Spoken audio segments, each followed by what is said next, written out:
Hi, Redditors. I'm tired of being scammed over and over by my own blood related family.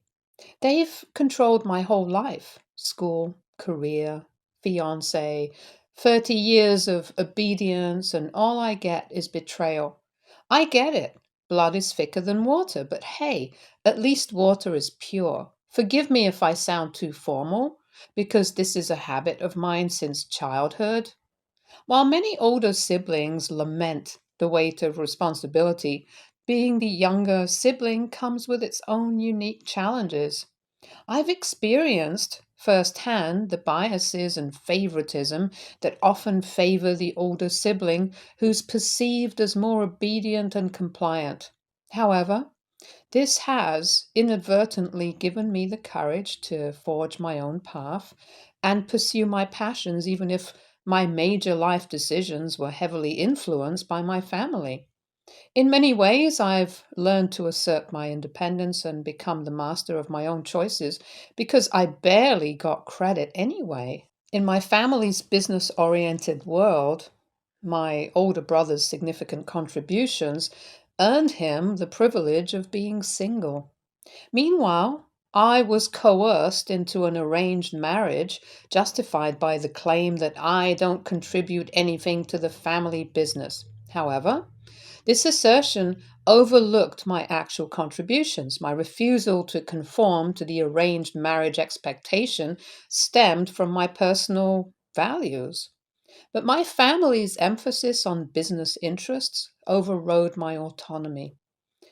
To secure a strategic merger, my marriage was arranged with a partner company, silencing my objections. Although I was hesitant about the arranged marriage, I met my fiancée at a cocktail party. Her stunning beauty caught my attention, but it was our effortless conversation that truly captivated me.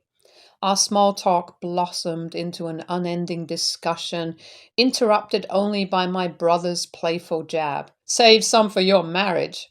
For the first time, I blushed over a girl. At that moment, my family's decision didn't feel so imposed. I felt a genuine connection, and their choice suddenly seemed sensible. My initial reservations melted away, replaced by excitement for this new chapter. As my fiance and I spent more time together at our bungalow, our connection grew stronger. My family, particularly my brother, would teasingly comment on our blossoming romance, leaving me blushing and momentarily fleeing the room to collect myself. Upon returning, I'd find my brother engrossed in conversation, only to greet me with a sly smile and say, "Oh, we were just talking about you." Their innocent sounding phrase didn't raise any suspicions, and I remained oblivious to any underlying discussions. With 2 months until the wedding, my fiance and I embarked on a whirlwind of luxurious activities to deepen our connection. Shopping sprees at high end boutiques became our norm, where personalized stylists would assist us in selecting designer outfits. We'd stroll through upscale malls, hand in hand, sharing opinions on each other's choices. I'd admire her impeccable taste while she'd tease me about my refined sensibilities. Movie nights transformed into private screenings at our estate cinema, watching classic rom coms and debating which character is stronger or more likable. Date nights took us to Michelin starred restaurants where candlelit dinners overlooked breathtaking views. We'd share stories, our conversations flowing effortlessly from childhood memories to dreams for our future together. Over dessert, she'd giggle as I tried to feed her decadent chocolate cake, our fingers touching. We attended exclusive concerts, swaying to the rhythm of live music, our hands clasped together. At private art exhibitions, we discuss our favorite pieces, exchanging insights and learning each other's tastes. Game nights at our estate turned into sophisticated soirees with professional game hosts and catered hors d'oeuvres. She'd poke fun at my competitive streak, while I'd marvel at her strategic mind. Despite the magical moments with my fiance, my brother consistently inserted himself into our dates, effortlessly commandeering conversations and making me feel like an outsider. His charming demeanor and witty remarks would captivate her attention, leaving me struggling to contribute. I'd attempt to join in, only to feel invisible, as if my thoughts and opinions were irrelevant. My brother's magnetic presence would dominate the scene, reducing me to a spectator. Naively, I didn't sense any ulterior motives, blinded by my brother's reputation as the respectable one, scandal free and beyond reproach. His constant date crashing seemed harmless, but I still felt insecure. As the wedding preparations intensified, my brother's date crashing became more frequent. I brushed it off as harmless sibling enthusiasm. One evening at a charity gala, I lost track of my fiancée amidst the crowd. Searching for her, I stumbled upon my brother engaging her in an intense conversation. Their heads were bent close, faces aglow with excitement. I approached, but they quickly parted, exchanging awkward smiles. Must be discussing business, I thought. Another night at a family dinner, my fiancée excused herself to take a call. My brother promptly followed, claiming a business emergency. Their hushed tones outside seemed urgent, but I didn't suspect a thing. At a pre wedding photo shoot, the photographer suggested a sibling shot. My brother wrapped his arms around his fiancée, pulling her close. She giggled, and I snapped the photo, oblivious to the fleeting glance they shared. During a weekend getaway, my brother accidentally booked adjacent rooms. I woke up to muffled laughter and whispers next door. Assuming it was just brotherly banter, I went back to sleep. Each incident seemed innocent, but collectively, they formed a nagging sense of unease. Still, I trusted my brother and fiancé implicitly. As wedding preparations intensified, my brother consistently joined us. At the bakery, selecting our wedding cake, my brother and fiancé shared laughter over their shared love of chocolate. Shopping for tuxedos, he offered style advice, standing uncomfortably close to my fiancé. At the bridal salon, his unexpected arrival raised an eyebrow, but I chalked it up to excitement. During her wedding gown fitting, my brother accompanied us. As the stylist adjusted the delicate lace, his gaze lingered briefly on my fiancée's reflection. She smiled warmly at him, thanking him for his opinion. Booking the Vineyard Estate venue, my brother dominated the tour, impressing my fiancée with his negotiation skills. A helicopter ride over Manhattan saw them sitting together enjoying the view. A private wine tasting had him expertly guiding us through the cellar. Each event, harmless on its own, slowly built unease. Still, I trusted my brother and fiancé, attributing my doubts to pre-wedding jitters. Exactly 3 weeks before our wedding, I walked into a room that would forever change my life. I had been busy with last-minute preparations, and my fiancé had asked me to meet her later. As I entered, I was met with a scene that shattered my world. My brother and fiancé stood together, their clothes disheveled. They sprang apart, and a lengthy, serious conversation ensued. They attempted to justify their actions, explaining away the compromising situation. Their words were laced with desperation, seeking to convince me that what I saw was misinterpreted. I listened, my expression unreadable as they tried to salvage our relationships. Their explanations sounded hollow, failing to mask the guilt etched on their faces. Suddenly, I interrupted their pleas. Let me see that, I said, my voice firm, reaching for the pregnancy test. My fiancé's grip faltered, and I took the test. The positive double-striped result stared back at me, a stark reality. The room fell silent. I turned to my brother, my voice flat. Congratulations! I shoved the test in his hands, our eyes locking briefly. Without another word, I turned and left the room. I walked away, paying no mind to the rapid footsteps behind me. The pregnancy test's revelation echoed in my mind, a constant reminder of their betrayal. My brother's voice called out from behind, but I didn't stop. Wait, he pleaded, his footsteps quickening to catch up, but I didn't care. His hand grasped my arm, spinning me around. When I saw him, I immediately lost my temper. "How could you?" I said, my voice trembling with rage. My brother's expression shifted between guilt and defensiveness. "We didn't mean to hurt you," he began. I cut him off, my words pouring out in a torrent. "You crashed our dates, always finding excuses to join us. I thought it was just brotherly love, but it was all a ruse." His grip on my arm tightened as I jerked away. "You manipulated me, used our bond to deceive me," I accused. My brother's face reddened. "That's not true," he protested. I confronted him, my voice rising. "How long has this been going on? How long have you been having an affair with my fiancé?" He was silent and avoiding looking into my eyes. I shook my head, disgust and anger boiling over. "You can't even look me in the eye." With a forceful tug, I freed my arm from his grasp. "Tell me!" I practically screamed. My raised voice inadvertently drew attention from the rest of the household.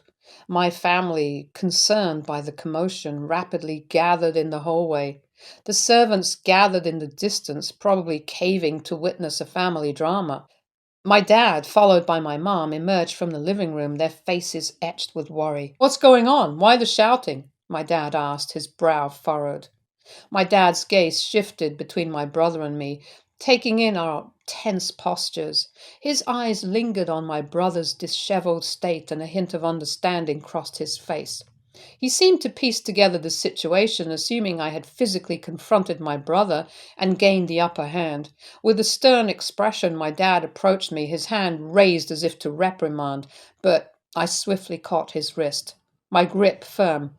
"No, Dad," I said, my voice firm but controlled. "It's not me who deserves punishment, it's him." I nodded toward my brother, whose eyes dropped in shame. Just then, my fiancée emerged from the room, her composure regained, unaware of the audience gathered behind her. She rushed forward, her words tumbling out in a desperate bid for explanation. "I can explain. I didn't mean to hurt you, but it just happened, and—" Her voice trailed off as she took in the sea of faces before her. My family's presence had inadvertently turned a private confrontation into a public spectacle. My fiancée's gaze darted between my family members, her expression a mix of embarrassment and guilt. My brother stood frozen, avoiding eye contact with anyone. I released my dad's wrist, my eyes never leaving my fiancée's face. Mom tried to ease the tension by suggesting dinner, but I wasn't hungry. I just wanted out of there. I left, seeking solitude. Collapsing onto my bed, I couldn't shake the thought. How did I miss this? All the signs were there, the coincidental meetings, the lingering gazes, the sudden interest in shared activities. I replayed memories, and the clues slapped me in the face. My brother's constant checking in on my fiancée, her evasive answers, the way they'd laugh together, I felt like a blind fool. Tears streamed down my face as the weight of their betrayal crushed me. I didn't care about the men don't cry stereotype. My emotional well-being mattered more than my reputation. What reputation? I scoffed, wiping away tears. My so-called relationship was a joke. The next day, the family gathering decided the fate of my doomed relationship. I had already packed my bags, prepared to walk away if the elders expected me to continue the charade. As the meeting began, tension filled the air.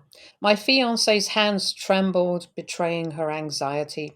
She recounted how she met my brother at a gala, feeling an undeniable spark. Despite trying to brush it off, their connection grew stronger with each family gathering. My brother's guilty expression confirmed his role in the unfolding drama.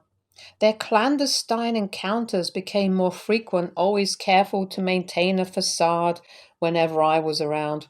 My brother's eyes dropped, his face reddened as he confessed to the affair. He revealed how they had tried to resist but ultimately succumbed to their desires.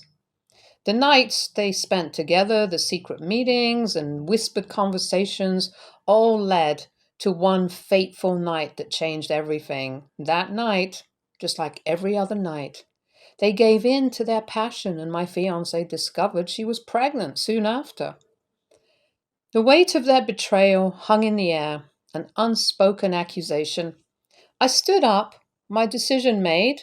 The relationship was over. I couldn't continue with someone who had so blatantly deceived me, and with my own brother, no less. The pain and anger boiled within me, but I knew I had to walk away.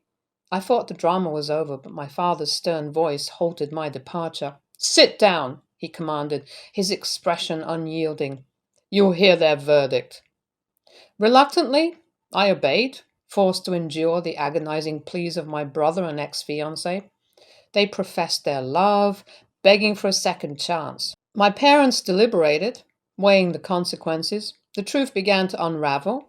Their decision wasn't about my happiness, but a lucrative business merger. Our families had been negotiating a deal with one condition: the union of our heirs in marriage. The groom's name was now irrelevant. The alliance was paramount. My brother, the newfound love interest, would replace me at the altar. I protested, outraged. "How can you consider this after their betrayal?" I demanded. My parents presented their rationale. The business partnership would secure our family's financial future. They emphasized my brother's love for my ex-fiancée as if that justified the treachery. Brothers should be happy for each other, they reasoned, dismissing my pain. The merger involved a substantial investment in our family's struggling company. My ex-fiancé's family would provide the necessary funds, ensuring our financial stability. In exchange, my brother would marry the woman who had deceived me, solidifying the alliance. I was expected to accept this arrangement, prioritizing family interests over personal hurt. Their logic baffled me. Sacrifice my happiness for the family's financial gain and my brother's newfound love. I felt like a pawn in a game of corporate chess. That moment marked the breaking point. I realized I had to escape the toxic dynamics that had haunted me for far too long.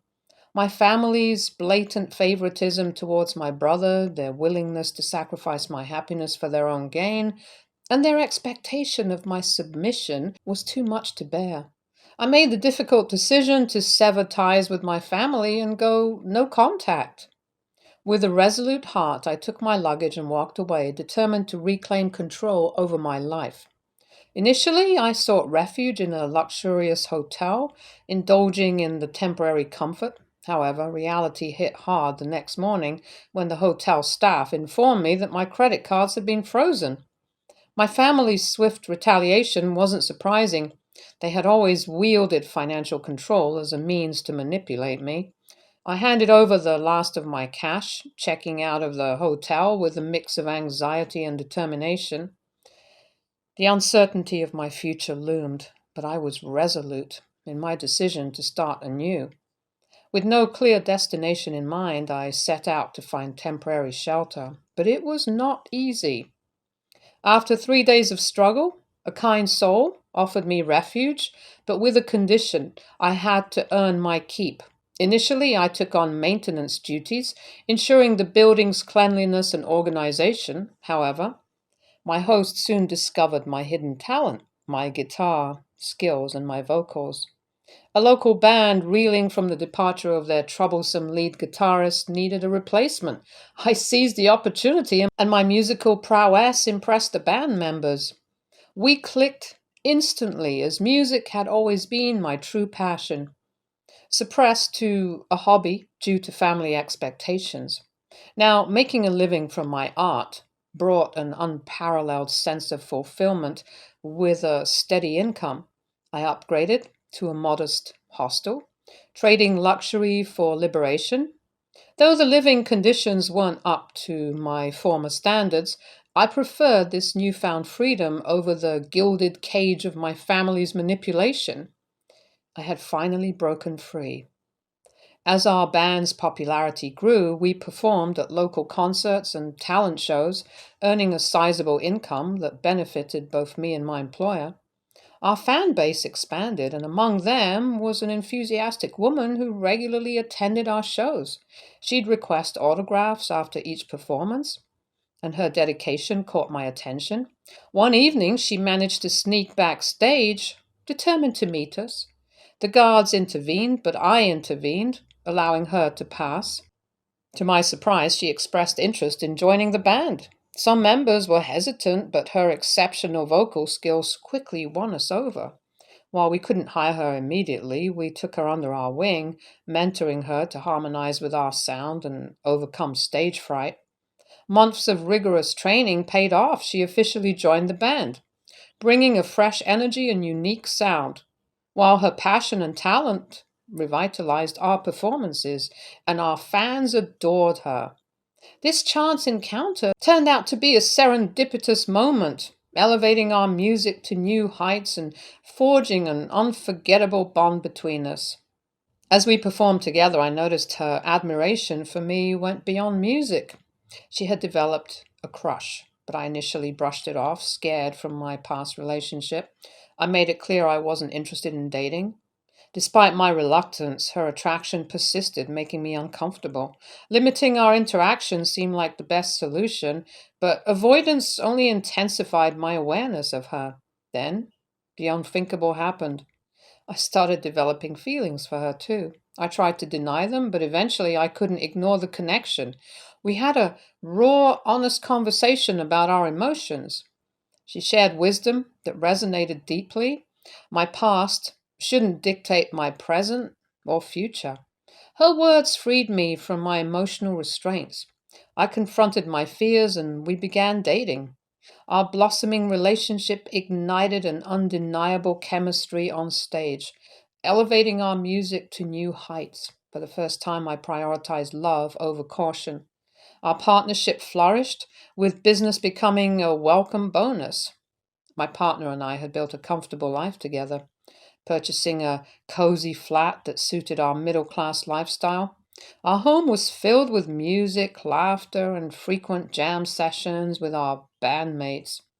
Then chaos arrived uninvited. My brother appeared at my doorstep with a baby in his arms, accompanied by his wife, my ex fiancée. He barged in as if the place belonged to him, dispensing with pleasantries. "She's been unfaithful," he blurted, his voice laced with venom. "The baby may not be mine." His wife protested, but my brother's anger wouldn't subside. Then he dropped his bombshell. He wanted a divorce and expected me to care for his soon-to-be ex-wife. His reasoning? I was her fiancé first. I couldn't contain my laughter. The absurdity of his request, coupled with a history of their betrayal, was too much. My brother's face turned red with frustration, but I stood firm. I called my girlfriend over, wrapping my arms around her shoulders.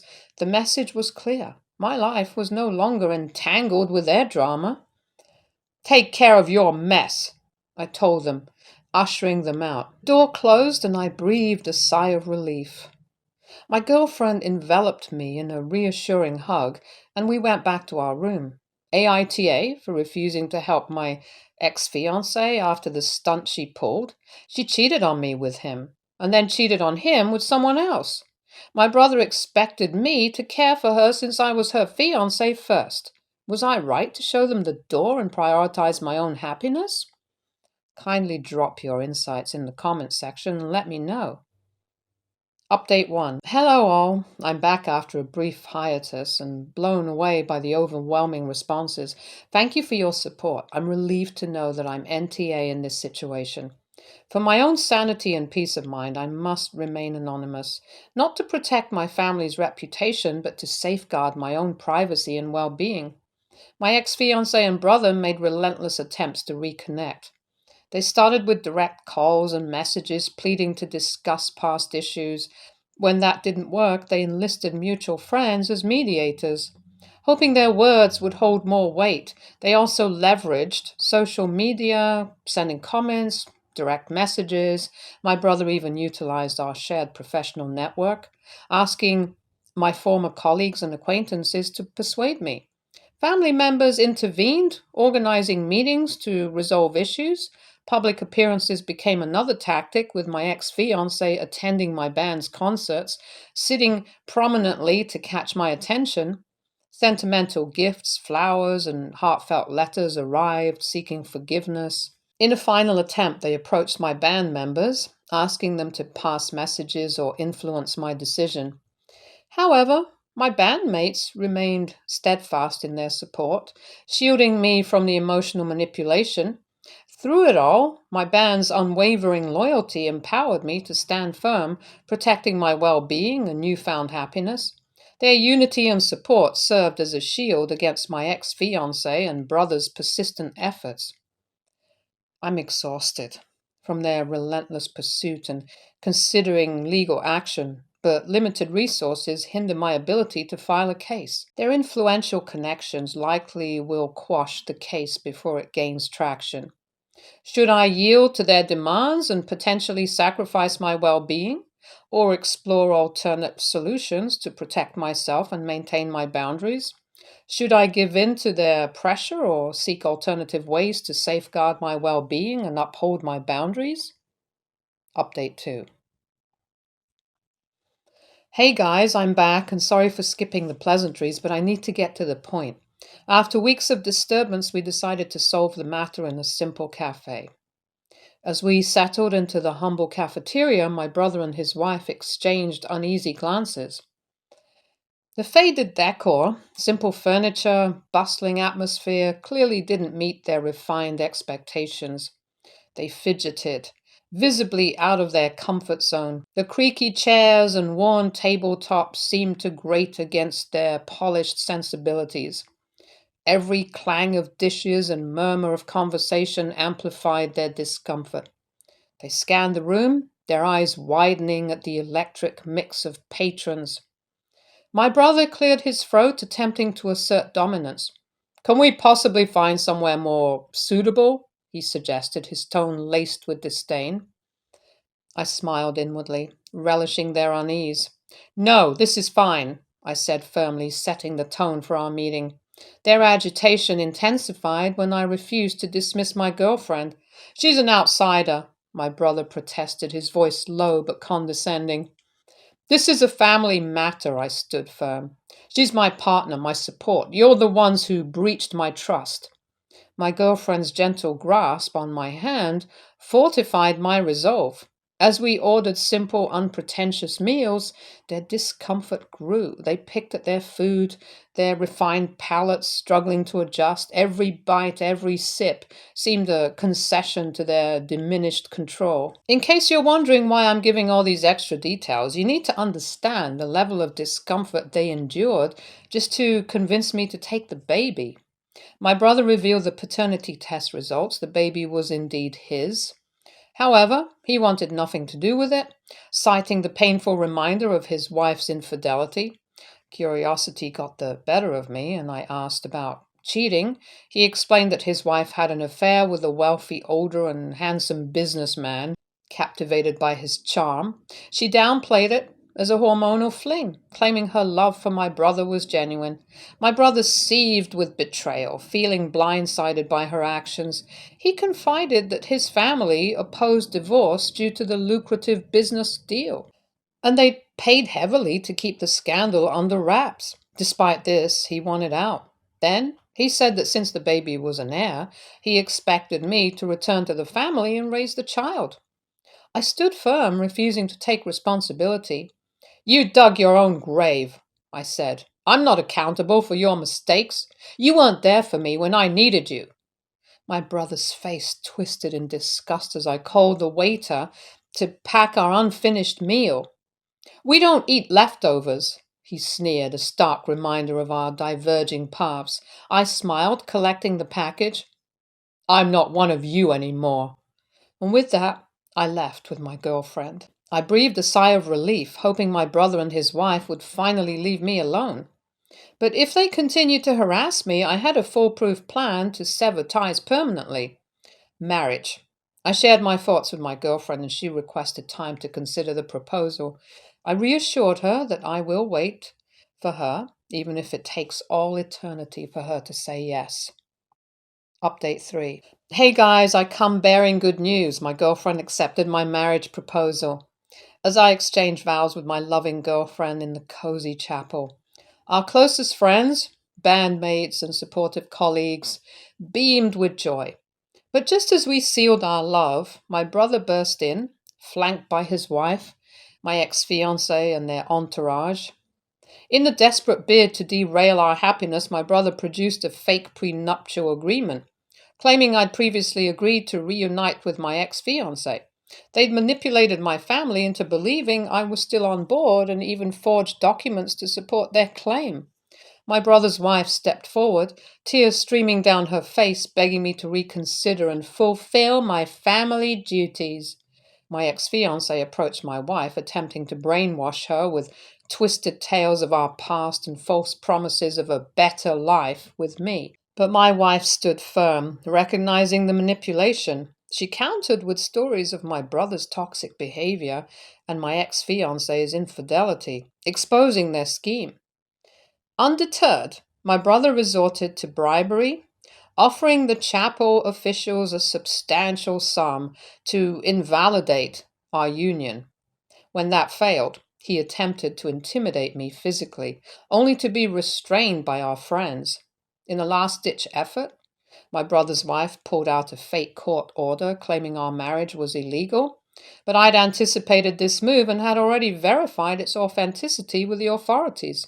Exposing their forgery, I called the police, and they arrived to escort my brother's entourage out of the chapel. As they departed, my wife and I shared a triumphant smile. We celebrated with our loved ones, basking in the joy and freedom our marriage brought. The subsequent months unfolded like a serene landscape. Untouched by drama or manipulation, my brother's family, once relentless in their pursuit, retreated into silence. No more frantic phone calls, no more guilt-ridden messages, no more surprise visits. Their absence was a balm to my soul. I braced myself for further schemes, attempted reconciliations, veiled threats, or orchestrated confrontations, but none came. No fake apologies or manipulative gestures, no leveraging of family events or holidays to reel me back in. Instead, an unsettling stillness. Trusted sources revealed that my brother's divorce was underway, with a shocking twist. The man my brother's wife had an affair with had emerged, seeking to protect her interests. Rumors swirled of a potential business merger between their companies, leveraging her influence. The ultimate irony, their infidelity, which ravaged two lives, now threatened to dismantle my former family's business empire. The very reason for their destructive path had become a double-edged sword. Their chaos is a reminder. Karma can be relentless. Meanwhile, my music career flourished locally. Our band consistently played sold out gigs, and our fan base grew steadily. We earned a comfortable income, allowing us to plan for the future. My wife and I discussed renovating our home, but we prioritized saving and investing wisely. Our financial stability gave us peace of mind, letting us focus on our music, love, and each other. I want to extend my heartfelt gratitude to each and every one of you in this community. Your willingness to listen, offer support, and provide a safe space for me to share my story has been nothing short of remarkable. Your non judgmental ears and empathetic words have helped me process. This community has become a sanctuary, a place where I can openly express myself without fear of criticism or rejection. Your collective kindness, understanding, and encouragement have helped me heal and find strength. Thank you for being a source of comfort, guidance, and inspiration. Stay tuned for more stories from our girl relationships.